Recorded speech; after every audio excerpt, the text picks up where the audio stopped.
அவன் பப்ளிஷ் பண்ணி வெளியிடுறப்ப அதை எழுதிய நபர் யாரு? ஒரு கிறிஸ்துவ நபரின் பெயரை வைத்தான் இமாமுனா அர்-ராஸி என்பதை தூக்கிவிட்டு ரேஜஸ் என்கின்ற ஒரு விஞ்ஞானி எழுதினான் என்பதோடு இந்த உலகிற்கு சொல்லி முடித்தார். இப்படித்தான் இந்த உலகத்திலே நாம் பார்க்கின்ற எல்லா விஞ்ஞான கண்டுபிடிப்புகளும் காப்பியடிக்கப்பட்டது. எங்கிருந்து? நம்மிடமிருந்து. வரலாற்றிலே நாம் சற்று தூர நோக்கோடு நல்ல ஆய்வு செய்து உள்ளே சென்று பார்த்தால் இந்த உலகத்தினுடைய அத்துணை விஞ்ஞான கண்டுபிடிப்புகளுக்கும் காரணம் இஸ்லாமியர்கள், நம் இமாம்கள், வேற யாருமே இல்லை. அபு அலி சீனா மிகப்பெரிய மாமேதை, மிகப்பெரிய இமாம். அபு அலி சீனா ரஹ்மத்துல்லாஹி அலைஹி அவர்கள் ஒரு மிகப்பெரிய மருத்துவரும் கூட. 10 வயதுல குர்ஆனை முழுமையாக மனனம் செய்த ஒரு மிகப்பெரிய ஹாஃபிஸ். அபு அலி சீனா ரஹ்மத்துல்லாஹி அலைஹி அவர்கள் 10 வயதிலே குர்ஆனை மனப்பாடம் செய்து முடிக்கிறார்கள். அந்த குர்ஆனை ஆய்வு கண்ணோட்டத்தோடு ஆராய்ச்சி செய்கிறார்கள்.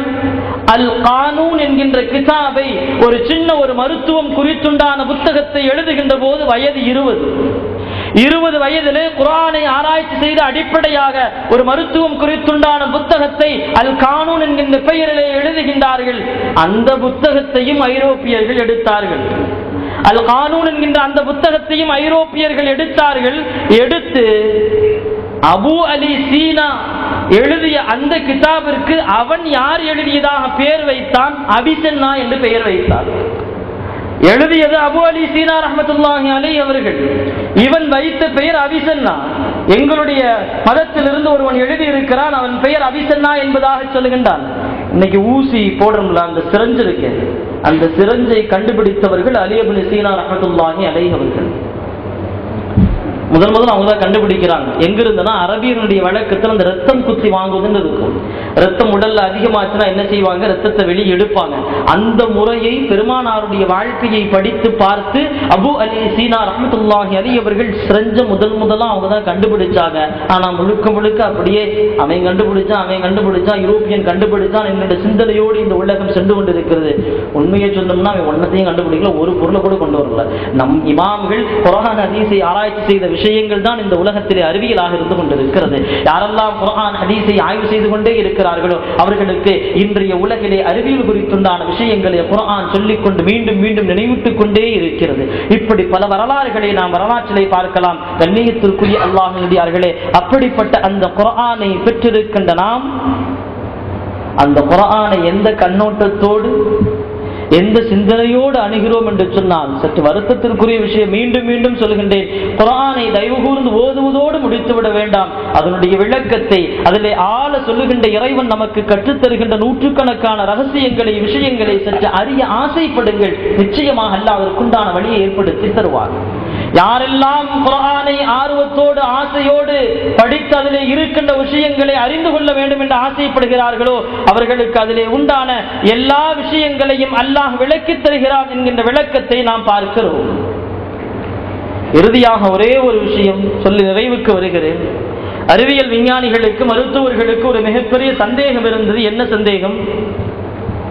மனித உடலிலே ஏற்படுகின்ற காயங்கள், வெட்டுக்கள், இதன் மூலமாக ஏற்படுகின்ற வலிகள் அது உடலிலே மேலே, ஒரு உடலிலே மேலே போர்த்தி இருக்கின்ற ஆடையாக இருக்கின்ற தோலிலே ஏற்படுகிறதா அல்லது தோலுக்கு கீழே இருக்கின்ற மனிதனுடைய உடலின் இறைச்சியிலே ஏற்படுகிறதா? பல ஆண்டுகள் ஆராய்ச்சி. இந்த பல ஆண்டுகள் ஆராய்ச்சி செய்து இறுதியாக ஒரே ஒரு விஷயத்தை சொல்கின்றார்கள். மனிதனுடைய இறைச்சியிலே அல்ல அந்த உணர்வு, மனிதனுடைய தோளிலிருந்து தான் அவனுக்கு வலியும் வருகிறது, அந்த வலிக்கின்ற உணர்வும் வருகிறது என்கின்ற விளக்கத்தை சொல்லுகின்றார். இது மிக சமீபமாக நடந்த கண்டுபிடிப்பு. ரியாத்தினுடைய 8வது இஸ்லாமிக் அண்ட் ஹதீஸ் சயின்ஸ் கான்ஃபரன்ஸ், இஸ்லாம் மற்றும் குர்ஆன் மற்றும் ஹதீஸினுடைய மாநாடு நடந்தது. அந்த 8வது மாநாட்டிலே தாய்லாந்தினுடைய சியாங்காய் பல்கலைக்கழகத்தினுடைய மனித உடற்கூறு பற்றி படிக்கின்ற அந்த துறையினுடைய தலைவர் தஜஸ்தான் என்கின்ற ஒரு மிகப்பெரிய ஆராய்ச்சியாளர் பல ஆண்டுகளாக ஆராய்ச்சி செய்தார். உடற்கூறு சம்பந்தமாக எல்லா விஷயங்களையும் கண்டுபிடித்து விட்டேன், ஆனால் இந்த உடல் குறித்து, இந்த தோல் குறித்து ஒன்றும் கண்டுபிடிக்க முடியவில்லையே என்று பல ஆண்டுகள் ஆராய்ச்சி செய்கிறார். அவருடைய ஆராய்ச்சியை கண்டுபிடிப்பதற்கு முன்பாக ஒரு 3 ஆண்டுகள் கையிலே குர்ஆனை எடுத்து வைத்து ஆராய்கிறார். அவருடைய ஆராய்ச்சியினுடைய அந்த கண்டுபிடிப்பை ரியாத்தினுடைய 8வது குர்ஆன் மற்றும் ஹதீஸ் அறிவியல் மாநாட்டிலே அத்துணை அறிவியல் அறிஞர்களுக்கு மத்தியிலே சொன்னார், நான் இத்துணை ஆண்டுகள் ஆராய்ச்சி செய்தேன் மனித தோல் குறித்து, எனக்கு எங்கேயும் விடை கிடைக்கவில்லை. குர்ஆனிலே இறைவன் சொல்லுகின்ற ஒரு வசனத்தை பார்த்தேன், அந்த வசனத்தின் விளக்கத்தை உள் சென்று ஆராய்ந்து பார்த்தேன். இந்த உலகிற்கு நான் இப்பொழுது இந்த மாநாட்டிலே என் கண்டுபிடிப்பை சொல்கின்றேன். குர்ஆனை அடிப்படையாக வைத்து நான் கண்டுபிடித்த அந்த விஷயம் என்ன தெரியுமா? மனிதனுடைய இறைச்சிக்கு வேதனை அல்ல, உள்ளே இருக்கின்ற உறுப்புகளுக்கு வேதனை அல்ல, அல்லாஹ் மேலே போர்த்தி இருக்கின்ற அந்த தோலுக்கு தான் வலியும் உணர்ச்சியும். எப்படி? அல்லாஹ் குர்ஆனிலே சொல்லி காட்டுகின்றான், குல்லமா நضجت جلودهم بدلناهم جلودا غيرها. நாளை கியாமத்திலே நரகத்திலே இருக்கக்கூடிய அந்த நரகவாசிகளுக்கு அல்லாஹ் வேதனையை தருவான். எப்படி? நரகத்தினுடைய வேதனுடைய அந்த நெருப்பு மனிதனுடைய தோலின் மீது படுகின்ற பொழுது தோல் உருகிவிடும். அல்லாஹ் அடுத்து சொல்கின்றான், தோல் உருகுகின்ற ஒவ்வொரு சமயத்திலும் பத்தல்லாஹும் ஜுலூதன் கைரஹா, நாம் வேறு வேறு தோலை கொடுத்து கொண்டே இருப்போம். எதற்கு? அவனுக்கு மீண்டும் மீண்டும் வேதனையை கொடுத்து கொண்டே இருக்க வேண்டும் என்பதற்காக வேண்டி. இப்பொழுது மருத்துவர் சொல்கிறார், நரகத்திலே அந்த கியாமத்திலே நரக நெருப்பு பட்டு அந்த தோல் உருகி மீண்டும் தோல் கொடுத்து உருகி தோல் கொடுத்து அல்லாஹ் இப்படி வேதனை செய்கின்றான் என்று சொன்னால் அந்த வேதனையின் உணர்ச்சி மனித உடல் உறுப்புகளுக்கு அல்ல, மேலே போர்த்தி இருக்கின்ற தோலுக்குத்தான். எனவே குர்ஆனை வைத்து ஆராய்ச்சி செய்து சொல்கின்றேன், குர்ஆனை அடிப்படையாக வைத்து இந்த உலகம் ஆராய்ச்சி செய்தால் இந்த உலகிற்கு தேவையான பல கோடிக்கணக்கான விஷயங்களை நாம் சொல்ல முடியும். பல ஆண்டுகள் ஆராய்ச்சி செய்து இதற்குண்டான விடையை குர்ஆனின் ஒற்றை வசனத்திலே நான் பெற்றுக் கொண்டேன். இதுவரைக்கும் நான் கிறிஸ்துவனாக இருந்தேன், இப்பொழுது ரியாத்திலே நடக்கக்கூடிய இந்த மாநாட்டிலே நான் சொல்கின்றேன், லா இலாஹ இல்லல்லாஹ் முஹம்மதுர் ரசூலுல்லாஹ், நான் ஒரு முஸ்லிம் என்று பெருமையோடு சொன்னேன் என்று இஸ்லாத்திற்குள்ளே வந்த வரலாறை பார்க்கிறோம். கண்ணியத்திற்குரிய அல்லாஹ் நல்லடியார்களே, இப்படி குர்ஆன் ஹதீஸ் குறித்து நாம் பேசிக்கொண்டே அறிவியல் ஒப்பாய்வோடு பார்த்து கொண்டே சென்றோம் என்றால் குர்ஆனும் ஹதீஸும் அறிவியல் குறித்துண்டான விஷயங்களை நமக்கு சொல்லிக் கொண்டே இருக்கும். சற்று ஆய்வு கண்ணோட்டத்தோடு பார்க்க வேண்டும். மீண்டும் மீண்டும் சொல்கின்றேன், ஒவ்வொரு இஸ்லாமியனும் உண்மையாக குர்ஆனை ஓதினால் அவன் இஸ்லாமியன் மட்டுமல்ல, ஒரு மிகப்பெரிய விஞ்ஞானி. உண்மை அதுதான். இன்னைக்கு வீட்டுல நம்ம வயதானவங்க இருக்காங்களே, யதார்த்தமா நம்ம பேசிக்கொள்ற விஷயம் பெற பார்ப்போம். நம்ம யதார்த்தமா பேசுவோம், பெற பார்ப்போம். வீட்டுல யாராவது நம்ம தாத்தா அல்லது நன்னத்தா, இது 2வது நாள் பெற மாதிரி இருக்குது, இது 3வது நாள் பெற மாதிரி இருக்குது, இது எப்படி சொல்ல முடியுது? இங்கிருந்து நாங்க பார்த்த உடனே சொல்லிடுவாங்க, எப்ப இது நேற்று 2வது நாள் பெற மாதிரி இருக்கு, இது 3வது நாள் பெற மாதிரி இருக்குன்னு.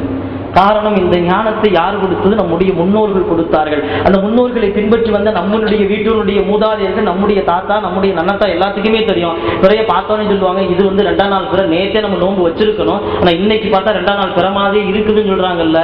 கண்ணியத்திற்குரிய அல்லாஹ் நடிகார்களே, ஒரு விஷயத்தை ஆழமாக உள்ளத்திலே பதிய வைத்துக் கொள்ளுங்கள். குர்ஆனை ஹதீஸை சற்று ஆய்வு கண்ணோட்டத்தோடு நோக்கக்கூடிய அத்துணை இஸ்லாமியனும் ஒரு விஞ்ஞானம் தெரிந்த விஞ்ஞானியாக வரலாம், மெஞ்ஞானத்தை கற்ற விஞ்ஞானியாக வரலாம். இந்த உலகத்திலே நாம் பார்த்திருக்கக்கூடிய அறிவியலும் அதன் கண்டுபிடிப்புகளும் இந்த உலகம் வேண்டுமானாலும் விஞ்ஞானம் என்று சொல்லலாம், ஆனால் அதை ஏற்றுக்கொண்டிருக்கிற இஸ்லாமியனாக இருக்கின்ற நாம் விஞ்ஞானம் என்று சொல்வதை விட குர்ஆன் ஹதீஸின் அடிப்படையிலே சொல்வதென்றால் அத்துணையும் மெஞ்ஞானம் என்றுதான் சொல்ல வேண்டும். மெஞ்ஞானத்தினுடைய வெளிப்பாடுதான் விஞ்ஞானமே தவிர, விஞ்ஞானம் என்பது விஞ்ஞானத்திற்கு பின்பாக அதை பின்பற்றி வந்த விஷயமே தவிர வேறு ஒன்றுமில்லை. குர்ஆன் இந்த உலகத்திலே அறிவியலை மீண்டும் மீண்டும் சொல்லிக் கொண்டே இருக்கிறது. வல்ல அல்லாஹ் ஜல்ல சுப்ஹானஹு வ தஆலா நமக்கு வழங்கி இருக்கின்ற இந்த குர்ஆனை அறிவியல் சிந்தனையோடு ஆழ்நோக்கி பார்க்கக்கூடிய அந்த சிந்தனையையும் அந்த ஆர்வத்தையும் வல்ல அல்லாஹ் நமக்கு தந்தருள் புரிவானாக. நாம் எதை சொன்னோமோ எதை கேட்டோமோ அதன் பிரகாரம் நடக்கக்கூடிய நன்மக்களாக அல்லாஹ் நம் அனைவரையும் ஆக்கியருள் புரிவானாக. வ ஆகிரு தஅவானா அல்ஹம்துலில்லாஹி ரப்பில் ஆலமீன். அஸ்ஸலாமு அலைக்கும் வ ரஹ்மத்துல்லாஹி வ பரகாத்துஹு. படுத்த படுக்கையில் இருக்கிறார்கள், பள்ளிவாசல்ல வர முடியாத நிலைமை, ஆஸ்பத்திரியில் இருந்து கொண்டிருக்கிறார்கள், வீட்டிலேயே கூட சில பேர் முடங்கி இருக்கிறார்கள். சில பேர் வேலையிலே மூழ்கி இருக்கிறார்கள். இதையெல்லாம் விடுத்து நம்மை அல்லாஹ் இங்கே கொண்டு வந்து உட்கார வச்சு தொழுக வச்சு நல்ல விஷயங்களை குர்ஆனை பற்றிய சரித்திரங்களை எல்லாம் கேட்பதற்கு ஒரு மிகப்பெரிய நசீபை தந்தானே அல்லாஹ்வுக்கே எல்லா புகழும்.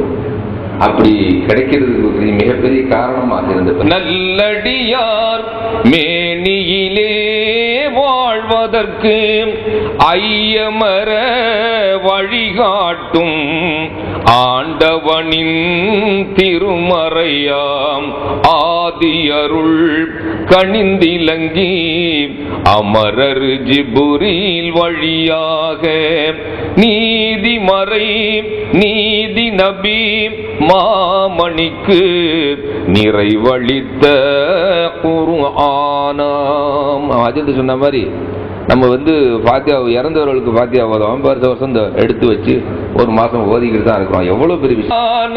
குர்ஆனை அந்த ரஹ்மான் நமக்களித்தான், அதை வானவர் ஜிப்ரீல் மார்க்கமாக நபியிடம் அனுப்பி வைத்தான்.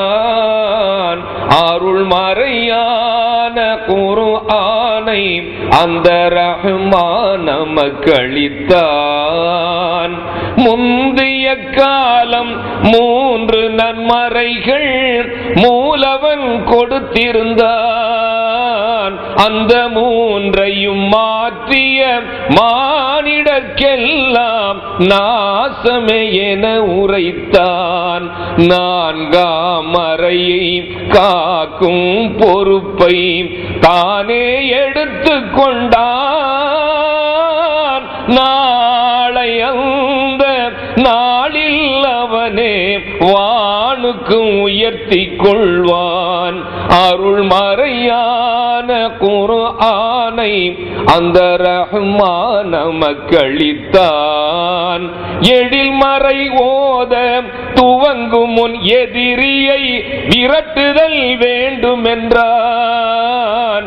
அந்த எதிரி சாத்தான் விரட்டும் பொறுப்பை என்னிடம் விடுக என்றான். ஓதும் ஒவ்வொரு எழுத்தில் கிடைக்கும் நன்மைகள் 10 என்றான். ஓதும் ஒவ்வொரு எழுத்தில் கிடைக்கும் நன்மைகள் 10 என்றான். ஓய்வில்லாமல் ஓடும் நாளில் ஓய்வுனக்குண்டு என்றான். அருள் மறையான குர்ஆனை அந்த ரஹ்மான் நமக்களித்தான். காலை நேரம் கவின் மறை ஓதல் கவனிக்கப்படுமே என்றான். அந்த கடமை முடிந்து காரியம் துவங்கு கருணையும் பொழியும் என்றான். ஆட்டம் முடிந்து அடங்கும் மண்ணில் மறைவுன் துணையை என்றான். ஆழமான நரகில் விழாமல் தடுத்து மன்றாடும் என்றான். அருள் மறையான குர்ஆனை அந்த ரஹ்மான் நமக்களித்தான். திருமறை வேதம் திருத்தமாய் விளங்க திருநபி எமக்கு தந்தான். அந்த திருநபி வாழ்வே திருமறையாகும் திருந்தி நீ ஒழுகு என்றான். மனிதா உந்தன் மனதை யானோம் பூட்டியே வைத்தேன் என்றான். மாமறை குர்ஆனை ஆய்ந்து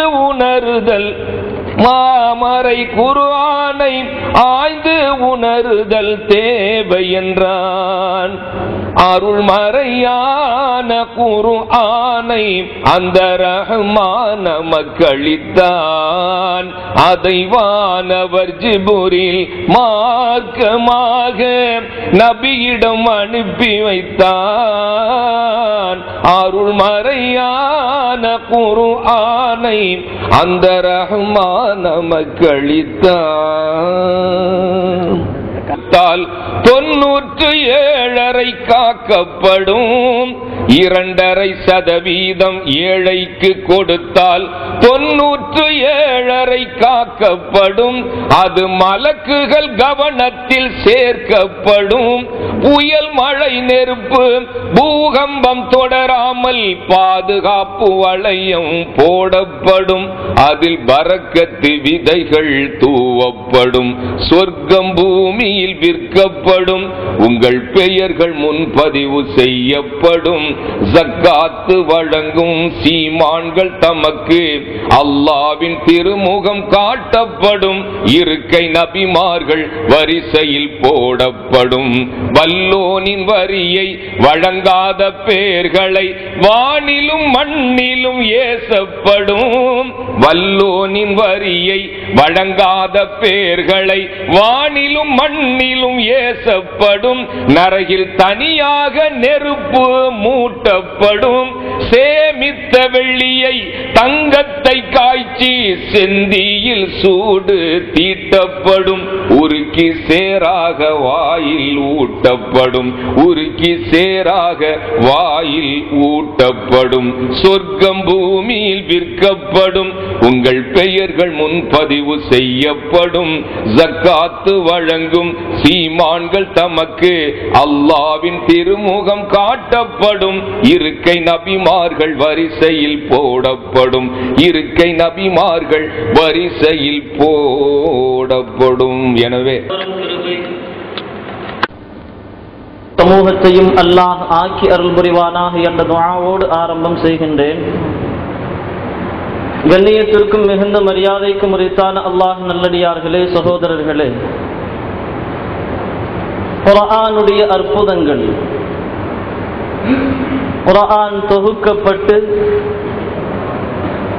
பல நூற்றாண்டுகள் ஆயினாலும் அந்த குர்ஆனுடைய மகத்துவங்களும் அற்புதங்களும் இன்னும் முடிவடைந்ததாக தெரியவில்லை. நேற்றைய தினம் நம் குர்ஆனின் மூலமாக இன்றைய அறிவியல் உலகத்திற்கு நாம் பல கோடி விஷயங்களை சொல்ல முடியும் என்கின்ற செய்தியை மிக ரத்தின சுருக்கமாக நாம் பார்த்தோம். குர்ஆனுடைய ஒவ்வொரு ஆயத்துக்களையும், ஒவ்வொரு எழுத்துக்களையும், ஒவ்வொரு அத்தியாயங்களையும் நாம் ஆராய்கின்ற போது வெளிப்படுகின்ற விஷயங்களும், வெளிப்படுகின்ற அந்த ஞானங்களும் நமக்கு ஒரு மிகப்பெரிய ஆச்சரியத்தை வெளிப்படுத்துகிறது. கண்ணியத்திற்குரிய அல்லாஹ் நல்லடியார்களே, நேற்று முழுமையாக அறிவியல் குறித்துண்டான விஷயங்களை பார்த்தோம். அல்லாஹ் குர்ஆனிலே சொல்லுகின்ற ஒவ்வொரு ஆயத்துக்களும் அறிவியலின் வெளிப்பாடு என்பதாக நாம் பார்த்தோம்.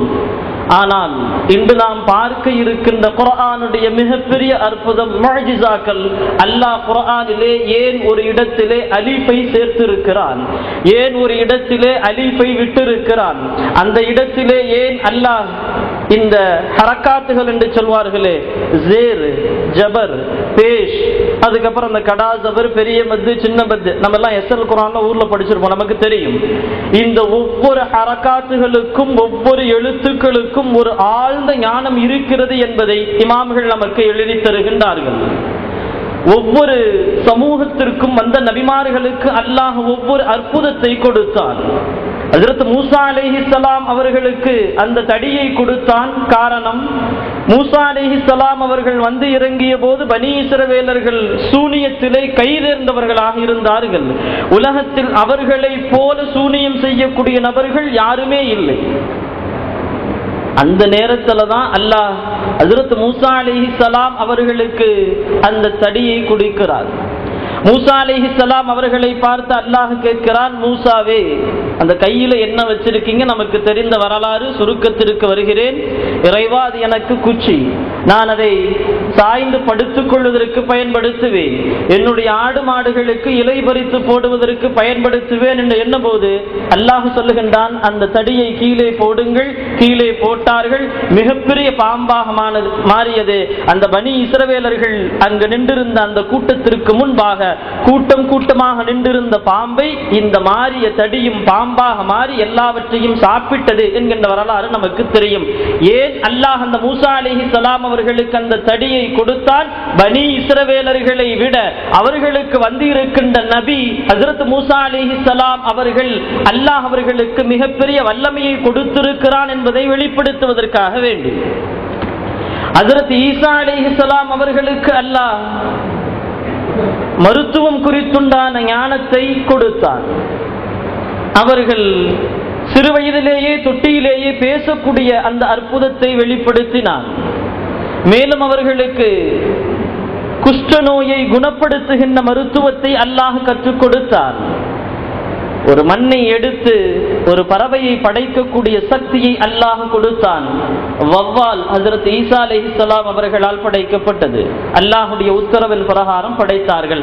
காரணம், ஈசா அலைஹிஸ்ஸலாம் அவர்களின் காலத்திலே வாழ்ந்த அந்த சமூகம் மரியம் அலைஹிஸ்ஸலாம் அவர்களையும் ஈசா அலைஹிஸ்ஸலாம் அவர்களையும் ஏற்றுக்கொள்ளவில்லை. எனவே அல்லாஹ் அந்த நேரத்திலே அற்புதத்தை வெளிப்படுத்தினான். ஆனால் அதற்கு பின்பாக வந்த ஹஜ்ரத் நபிகள் பெருமான் ஸல்லல்லாஹு அலைஹி வஸல்லம் அவர்களுக்கு எல்லா நபிமார்களுக்கும் எந்த அற்புதத்தை கொடுத்தானோ அந்த முஅஜிஸாவை அற்புதத்தை கொடுத்தான். ஆனால் அதைவிட மிகச்சிறப்பான அற்புதமாக அல்லாஹ் வழங்கியது ஹஜ்ரத் பெருமானார் ஸல்லல்லாஹு அலைஹி வஸல்லம் அவர்களுக்கு இறைவன் வழங்கிய இந்த குர்ஆன் ஷரீஃப். ஒரு குர்ஆன் ஷரீஃப் வரலாறுகளிலே பார்க்கலாம். பெருமானார் ஸல்லல்லாஹு அலைஹி வஸல்லம் அவர்களிடத்திலே சண்டை போட வேண்டும் என்று வந்த நபர்கள் எல்லாம் பெருமானார் அவர்கள் சூரத்துன் நஜ்மிலே இருக்கக்கூடிய சஜ்தாவினுடைய ஆயத்தை ஓதுகின்ற பொழுது அதனின் இலக்கண செருவில் மதியை இழந்த காபிர்களும் குறைஷிகளும் தாங்களும் அறியாமல் சஜ்தா செய்தார்கள் என்கின்ற வரலாறு நமக்கு தெரியும். காரணம், இது குர்ஆன் வெளிப்படுத்துகின்ற வெளிப்பாடு.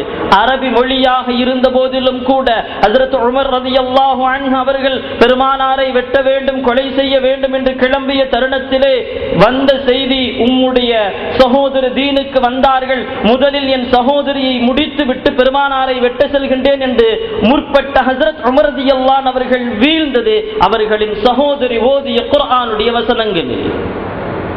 அரபி மொழிதான். ஆனாலும் அரபி மொழியை தெரிந்திருந்த அரபு சமூகத்திற்கும் குர்ஆனின் ஒவ்வொரு வார்த்தைகளும், குர்ஆனின் ஒவ்வொரு வசனங்களும், ஒவ்வொரு அத்தியாயங்களும் ஆச்சரியத்தை ஏற்படுத்தியது. அந்த ஆச்சரியத்தின் மிகைப்பிலே சொன்னார்கள் பெருமானார் சூனியக்காரர்கள். எதிலே மிகைத்து? குர்ஆனின் அந்த ஆச்சரியத்திலே அவர்கள் மிஞ்சி நின்றவர்கள். பெருமானார் அவர்கள் ஒரு சூனியக்காரர் என்று சொன்னார்கள் என்கின்ற வரலாற்றை பார்க்கிறோம். கண்ணியத்திற்குரிய அல்லாஹ் நல்லடியார்களே, எல்லா நபிமார்களுக்கும் அல்லாஹ் ஒரு சில சுஹஃபுகளை, ஒரு சில ஏடுகளை கொடுத்தான், நமக்கு தெரியும். 4 நபிமார்களுக்கு வேதங்களை கொடுத்தான், தெரியும். மற்ற நபிமார்களுக்கு ஒரு சில சுஹஃபுகள் கொடுக்கப்பட்டது. அந்த சுஹஃபுகளின் எண்ணிக்கை 110. வேதங்கள் கொடுக்கப்பட்ட நபிமார்கள் பெருமானார் அவர்கள் உட்பட 4. ஆக மொத்தம் இறைவனால் இந்த உலகிற்கு வழங்கப்பட்ட சுஹஃபுகளும் ஏடுகளும் 114. இமாம்கள் நமக்கு விளக்கம் எழுதி தருகிறார்கள். பல்வேறு நபிமார்களுக்கு இறைவன் வணங்கி இருக்கிற அந்த சுஹஃபுகளும் அந்த ஏடுகளும் பல்வேறு விஷயங்களை சொல்லித் தந்தது அந்த சமூகத்திற்கு. ஆனால் இந்த குர்ஆன் 114 ஏடுகளிலும் வேதங்களிலும் என்ன சொல்லப்பட்டதோ அதை ஒரு 114 அத்தியாயத்திற்குள்ளே பொதிந்திருக்கிறது. எனவேதான் அல்லாஹ் குர்ஆனுக்கு 114 அத்தியாயங்கள் என்கின்ற ஏற்பாடை ஏற்படுத்தினான் என்கின்றார்கள் இமாம்கள். மற்ற நபிமார்களுக்கு வழங்கப்பட்ட எல்லா வேதங்களையும் உட்கொண்ட வேதம் நம் குர்ஆன்.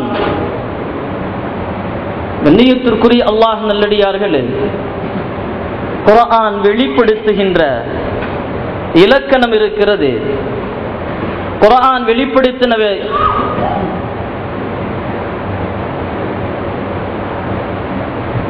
குர்ஆன் வெளிப்படுத்திய அந்த அற்புதம் என்பது அன்றைய அரபுலகத்திலே அதனுடைய இலக்கிய செறிவு. முதல்ல நமக்கு இலக்கணம், இலக்கியம்னா என்னன்னு தெரியணும். ஏன்னா நமக்கு தமிழகத்தை பொறுத்த வரைக்கும் நம்ம என்ன நினைச்சுக்கிட்டு இருக்கோம்னா, இலக்கியத்துக்கு நமக்கும் சம்பந்தம் இல்லை நினைச்சுக்கிட்டு இருக்கிறோம். ஆனால் குர்ஆன் இந்த உலகிற்கு சவால் விட்டு சொல்கின்ற ஒரு விஷயம் இலக்கியம். இலக்கியம்னா வேறு ஒன்றும் இல்லை, நாம் யதார்த்தமா பேசக்கூடிய விஷயம் தான் இலக்கியம். ஆனால் அது இலக்கியம் தெரியாமல் பேசிக்கொண்டிருக்கிறோம், அவ்வளவுதான். இலக்கியம் தெரியாமல் பேசிக் கொண்டிருக்கிறோம். ஒரு கோபத்தில் நாம் சில நேரங்களிலே சிலரை பார்த்து நாம் சொல்வது யதார்த்தம், உனக்கு 1,00,000 முறை சொன்னாலும் நீ திருந்தவே மாட்ட. ஆனால் 1,00,000 முறை சொல்லியிருக்கவே மாட்டோம். கொஞ்சம் அதிகமாக ஒரு 10 டைம் 15 டைம் சொல்லி கேட்கவே மாட்டான். நம்ம என்ன சொல்லுவோம்? 1,00,000 முறை சொன்னாலும் நீ திருந்தவே மாட்ட, உனக்கு சொல்லி பிரயோஜனமே இல்லைன்னு சொல்லுகின்ற இந்த வார்த்தை பிரயோகம் இலக்கியத்தில் ஒரு வகை. இலக்கியத்தில் ஒரு வகை. உன்னை பார்த்து ஊரே சிரிச்சிச்சு, கேட்கிறியா நீ? ஊரு சிரிச்சிருக்காது. ஊரா சிரிக்கும்? ஊர் சிரிக்க முடியுமா? ஊரில் இருக்கின்ற அதிகமான மக்கள் சிரித்தார்கள். இதுதான், இது இலக்கிய செறிவு. ஊரே சிரித்தது என்பதை, அதிகமான மக்கள் சிரித்தார்கள் என்பதை இப்படி வார்த்தை பிரயோகத்திலே பயன்படுத்துவது ஊரே சிரித்தது அப்படின்னு. உலகம் சிரித்தது எல்லாம் இப்படித்தான். இப்பொழுது ஒரே ஒரு உதாரணத்தை சொல்லி குர்ஆனுடைய இலக்கியத்திற்குள்ளே வருகிறேன். தமிழ் இலக்கிய நூல்கள் நிறைய இருக்கு, நிறைய. அதுல ஒரே ஒரு சின்ன உதாரணம். முதல்ல இலக்கியம்னா என்ன அப்படின்னா, ஒரு விஷயத்தை, தன் உணர்வுகளை அல்லது சந்தோஷத்தை அல்லது துக்கத்தை வெளிப்படுத்துகின்ற சமயத்தில் அதிகமான வார்த்தைகளை பயன்படுத்தாமல் மிக ரத்தின சுருக்கமான வார்த்தைகளை பயன்படுத்தி எதிராளியின் உள்ளத்தை ஈர்ப்பதுதான் இலக்கியம். இதுதான் இலக்கியம். இதுல தமிழ் இலக்கியத்திலே நீங்கள் பார்த்தீங்கன்னா, கோவலன் மதுரையை விட்டு சென்று பல ஆண்டுகள் அந்த பிரச்சனைக்கு பின்பாக கண்ணகியுடன் மதுரைக்குள் வருகின்ற பொழுது தமிழ் இலக்கியத்திலே எழுதப்படுகின்ற அந்த இலக்கிய வார்த்தை வாரல் என்பது போல் அசைத்து கைகாட்ட, வாரல் என்பது போல் அசைத்து கைகாட்ட கோவலனும் கண்ணகியும் அந்த பிரச்சனைக்கு பின்பாக மதுரைக்குள் காலடி எடுத்து வைக்கிறார்கள். வைக்கின்ற அந்த 2 நபர்களை மதுரையினுடைய அரண்மனையின் மேல் நட்டு வைக்கப்பட்டிருந்த கொடி வரவழைத்ததாம். வாங்க வாங்கன்னு சொல்லுச்சான். கொடி பேச முடியுமா? கொடியினால் அழைக்க முடியுமா? கொடியினால் சொல்ல முடியுமா? இதுதான் இலக்கிய செறிவு. வாரல் என்பது போல் அசைத்து கைகாட்ட, கொடி அசைந்தது இவர்களை வரவழைக்க வேண்டும், வரவேற்க வேண்டும் என்பதற்காக வேண்டி அல்ல. அடித்த காற்றில் கொடி அசைந்தது. அங்கே இலக்கியத்திலே இலக்கியவாதி எழுகின்ற வார்த்தை, அது காற்றிலே இயற்கையாக அசைந்தாலும் அது இயற்கையாக அசையவில்லை.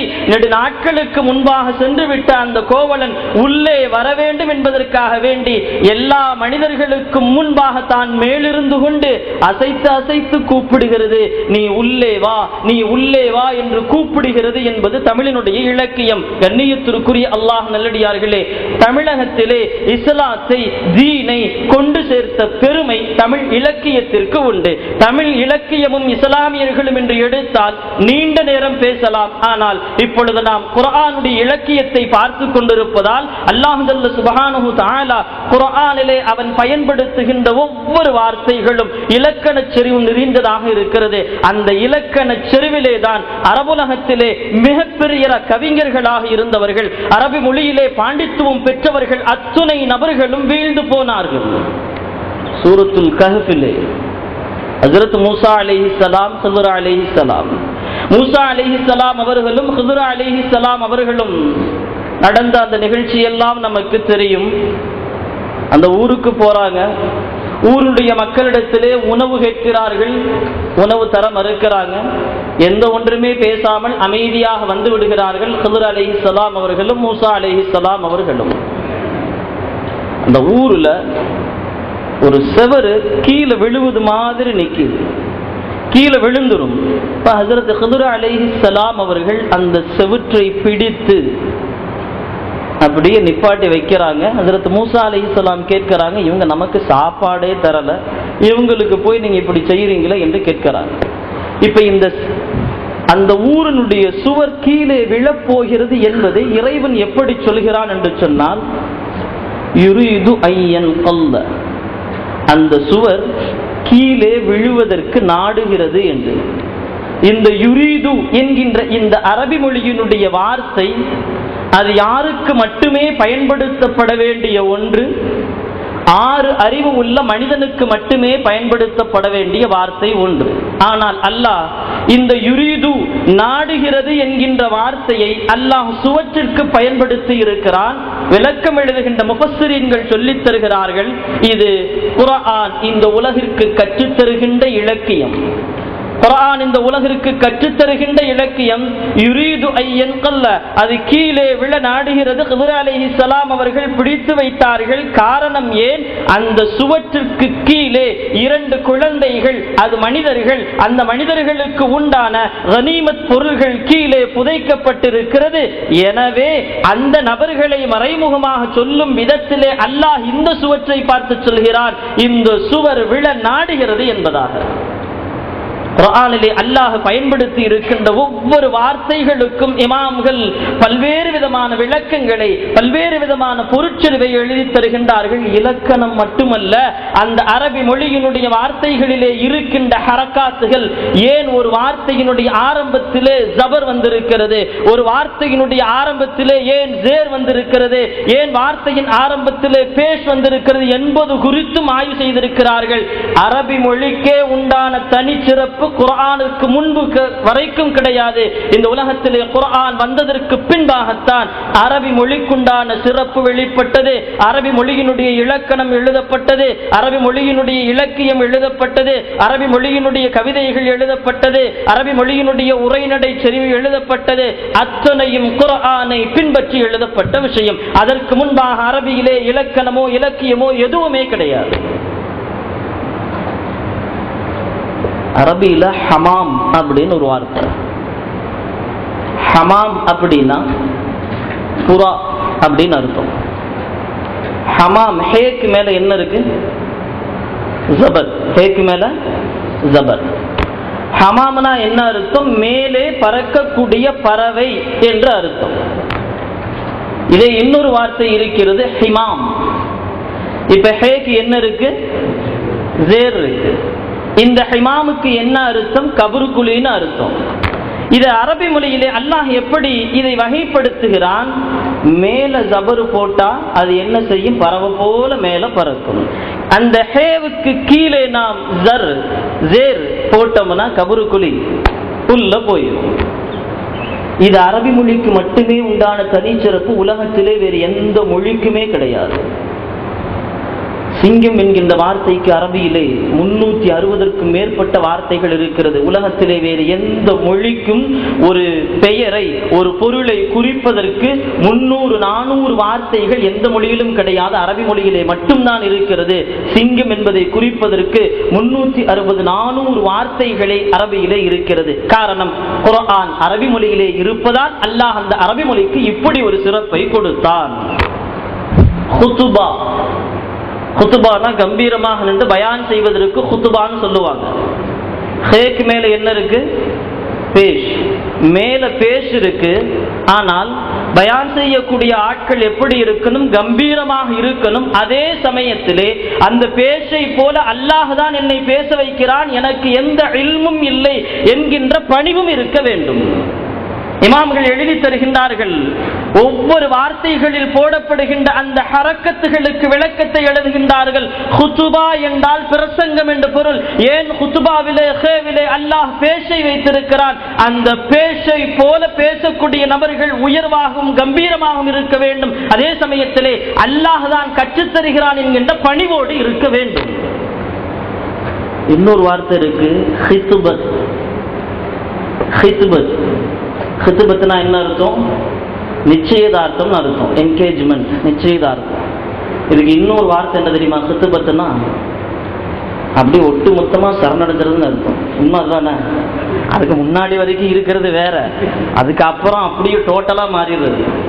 நிச்சயம் முடிஞ்சதுக்கு அப்புறம் ஊருக்கு தான் ராஜா, ஆனா வீட்டுக்குள்ள போயிட்டா அம்மனி என்ன சொல்றாங்களோ அது மட்டும்தான், வேற ஒண்ணுமே இல்லை. இந்த ஹிதுபத் என்கின்ற வார்த்தையிலே நிச்சயதார்த்தம் என்று இருக்கிறது. மனிதனுடைய இயற்கை நிச்சயத்திற்கு பின்பாக தன் மனைவியுடன் அவன் ஒன்று சேர்ந்து விடுகிறான் என்பதை குறிக்கின்ற அதே நேரத்திலே அந்த வார்த்தை நமக்கு கற்றுத்தருகின்ற ஒரு விளக்கம், ஹேவிற்கு கீழே இருக்கின்ற ஜபரை போல, ஒரு ஜேரை போல ஒரு கணவனும் மனைவியும் அவர்களுக்கு மத்தியிலே பிரச்சனை என்று வந்துவிட்டால் அவர்களுக்கு மத்தியிலே கர்வம் கொண்டு ஈகோ மாதிரி இருக்காம ஒருவருக்கொருவர் விட்டு கொடுத்து வாழ வேண்டும். அதுதான் அந்த வார்த்தையிலே தருகின்ற இலக்கிய பொருட்செறிவு என்பதை நமக்கு இமாம்கள் எழுதி தருகிறார்கள். இப்படி அரபி மொழியிலே இருக்கின்ற ஆயிரக்கணக்கான வார்த்தைகளுக்கு இப்படி ஒப்பீட்டோடு விளக்கங்களை நம்மால் சொல்ல முடியும். இது அரபி மொழிக்கு உண்டான விளக்கம். விளக்கம். ஆனால் நாம் பார்க்க வேண்டியது குர்ஆனிலே இருக்கக்கூடிய விளக்கம். குர்ஆனிலே ஏன் இறைவன் இப்படிப்பட்ட வார்த்தைகளை சொல்லி இருக்கிறான், ஏன் இப்படிப்பட்ட விளக்கங்களை அல்லாஹ் நமக்கு கற்றுத் தருகிறான் என்பதை இமாம்கள் நமக்கு பல பக்கங்களிலே எழுதி தருகிறார்கள். கண்ணியத்திற்குரிய அல்லாஹ் நல்லடியார்களே, நமக்கு கிடைத்த மிகப்பெரிய பாக்கியம் வல்ல அல்லாஹு ஜல்ல சுப்ஹானஹு தஆலா நமக்கு வழங்கி இருக்கின்ற அந்த குர்ஆன். குர்ஆனிலே இருக்கின்ற ஒவ்வொரு எழுத்துக்கும் பல லட்சக்கணக்கான விளக்கங்களை நம்மால் சொல்ல முடியும். குர்ஆனுடைய இலக்கண செறிவிலே அரபிகள் வீழ்ந்தார்கள். காரணம் என்ன? நம்முடைய உணர்வை, சந்தோஷத்தை, துக்கத்தை நாம் வெளிப்படுத்தணும் அப்படின்னா, சந்தோஷத்தை வெளிப்படுத்தினா ஒரே வார்த்தை வெளிப்படுத்த முடியாது. எனக்கு வார்த்தையில் சந்தோஷத்தை வெளிப்படுத்த அவ்வளவு சந்தோஷமா இருக்கிறேன். துக்கத்தை வெளிப்படுத்தணும்னா என்ன இன்சிடென்ட் நடந்துச்சு அதை சொல்லுவதற்கு பக்கம் பக்கமாக நாம் பேசுவோம், அது உண்டு. ஆனால் குர்ஆன் அப்படி அல்ல. ஒரே ஒரு எழுத்து, ஒரு எழுத்திலே அல்லாஹ் அந்த உணர்வை வெளிப்படுத்தி விடுவான். அந்த எழுத்தை எடுத்து விட்டு அல்லாஹ் அந்த உணர்வை நீக்கி விடுவான். குர்ஆனிலே பார்க்கிறோம், ஹஜ்ரத் மூசா அலைஹிஸ்ஸலாம், மூசா அலைஹிஸ்ஸலாம் அவர்களுக்கும் அந்த மனிதனுக்கும் சண்டை வருகிறது. அடிக்கிறாங்க, அந்த மனிதர் இறந்துடுறாரு. இப்ப அந்த மக்கள் என்ன முடிவு செய்யறாங்க? ஹஜ்ரத் மூசா அலைஹிஸ்ஸலாம் அவர்களை கொல்ல வேண்டும் என்று முடிவு செய்யறாங்க. அல்லாஹ் குர்ஆனிலே அந்த நிகழ்ச்சியை அப்படியே சொல்லி காட்டுகிறான். ஹஜ்ரத் மூசா அலைஹிஸ்ஸலாம் அவர்கள் அந்த மனிதனை கொன்றுவிட்டதற்கு பின்பாக நடுநடுங்கி அவர்கள் அறைக்குள்ளே, வீட்டுக்குள்ளே உட்கார்ந்து கொண்டார்கள். இப்பொழுது வஜாஅ ரஜுலும் மின் அக்ஸல் மதீனத்தி, ஊருடைய ஓரப்புறத்திலிருந்து ஒரு மனிதர் வருகிறார். யஸ்ஆ, விரைந்து வருகிறார். قال يا موسى ان الملأ يأتمرون بك ليقتلوك, இந்த நம்முடைய கூட்டம் இருக்கிறதே அவர்கள் உன்னை கொல்ல வேண்டும் என்று முடிவு செய்திருக்கிறார்கள். அந்த மனிதனை கொண்டதற்கு பழி இருக்கணும், எனவே கொல்ல வேண்டும் என்பதை முடிவு செய்திருக்கிறார்கள்.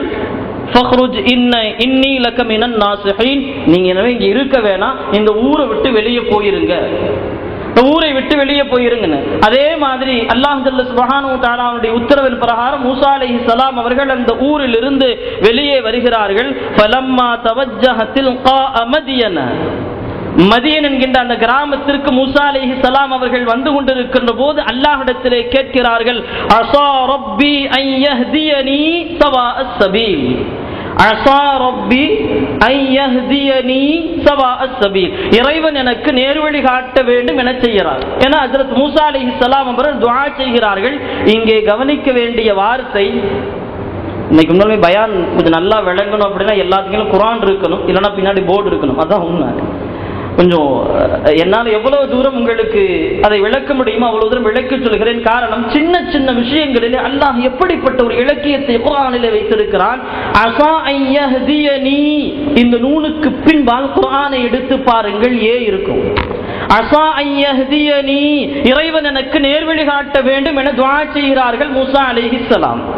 இதே மாதிரி குர்ஆன்ல இன்னொரு ஆயத்து, வலா தகூலன்ன லிஷைஇன் இன்னி ஃபாயிலுன் ஸாலிக கதா, சூரத்துல் கஹ்ஃபிலே வருகின்றது. அல்லாஹ் சொல்லுகின்றான், நபியே நீங்கள் இந்த காரியத்தை நாளைக்கு நான் செய்து விடுவேன் என்று வெறுமனே சொல்லிவிட வேண்டாம். இல்லா ஐ யஷா அல்லாஹ், அல்லாஹ் நாடினால் நான் செய்வேன் என்பதை சேர்த்து சொல்லுங்கள். அல்லாஹ் கற்றுத் தருகிறான். அந்த ஆயத்தினுடைய தொடர்ச்சியிலே அப்படியே வருகிறது, வதுகுர் ரப்பக இதா நஸீத, இந்த அல்லாஹ் நாட்டத்தின் பிரகாரம் இன்ஷா அல்லாஹ் என்பதை சொல்ல நீங்கள் மறந்து விட்டால், வகுல் அஸா அன் யஹ்தியனி ரப்பி, குல் அஸா அன் யஹ்தியனி ரப்பி, இந்த யஹ்தியனி இந்த நூனுக்கு பின்பாக ஏ இல்ல. ஆனா அரபி மொழியினுடைய இலக்கணத்தின் பிரகாரம் நூனுக்கு பின்பாக ஏ இருக்கணும். ஆனால் இந்த பெருமானாருக்கு கற்றுத் தருகின்ற இந்த ஆயத்திலே அல்லாஹ் சொல்லுகின்றான், வகுல் அஸா அன் யஹ்தியனி, இந்த இடத்திலே நூனுக்கு பின்பாக யா இல்லை. ஆனால் மூசா அலைஹிஸ்ஸலாம் அவர்கள் கேட்ட அந்த வார்த்தையிலே, அந்த துஆவிலே அஸா அன் யஹ்தியனி, இறைவா எனக்கு நேர்வழியை காட்டு என்று சொன்னார்கள். இப்பொழுது விளக்கம் எழுதி தருகின்ற முஃபஸ்ஸிரீன்கள் எழுதுகின்றார்கள், ஏன் அல்லாஹ் அந்த மூசா அலைஹிஸ்ஸலாம் அவர்களுடைய வார்த்தையிலே மூசா அலைஹிஸ்ஸலாம் அவர்கள் ஏவோடு சேர்த்து சொன்னார்கள். இந்த வார்த்தையிலே அல்லாஹ் பெருமானாருக்கு கற்றுத் தருகின்ற போது இந்த வார்த்தையிலே ஏ இல்லை. காரணம் என்ன? விளக்கம் எழுதி தருகின்ற முஃபஸ்ஸிரீன்கள் எழுதுகின்றார்கள், இது குர்ஆன் குர்ஆன் இந்த உலகிற்கு கற்றுத்தருகின்ற இலக்கிய செறிவு. காரணம் என்ன? ஹஜ்ரத் மூசா அலைஹிஸ்ஸலாம் அவர்கள் உள்ளத்திலே பயத்தோடு இருக்கிறார்கள். என்ன பயம்? இவர்கள் என்னை கொண்டு விடக்கூடாது, இவர்களை விட்டு நான் தப்பி பிழைக்க வேண்டும், என்னுடைய மனைவி மக்களை நான் அங்கு விட்டு வந்திருக்கிறேன், எனக்கு ஆடை இல்லை, உணவில்லை, எதுவுமே இல்லை, என்னை காப்பாற்றிக் கொள்ள வேண்டும் என்பதற்காக வேண்டி இறைவா தன்னந்தனியாக நான் வந்துவிட்டேன். இப்பொழுது தன்னுடைய உணர்ச்சி பெருக்கை, தன் பாதுகாப்பை இறைவனிடத்திலே கேட்கின்ற ஹஜ்ரத் மூசா அலைஹிஸ்ஸலாம் அவர்கள் கேட்கிறார்கள், அஸா ஐ யஹ்தியனி, இறைவா எனக்கு நீ நேர்வழி காட்டு, என்னை பாதுகார் என்று கேட்கிறார்கள்.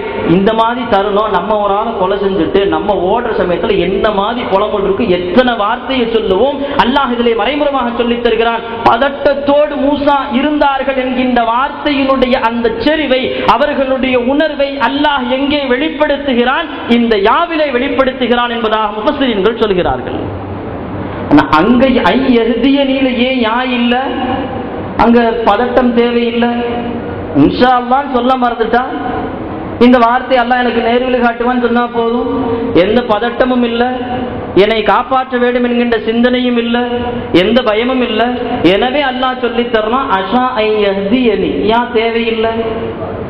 பதட்டம் வருகின்ற போது வார்த்தைகள் மிகைக்கும், அங்கே யா மிகைத்தது, இங்கு பதட்டமில்லை, யா இல்லாமல் போனது.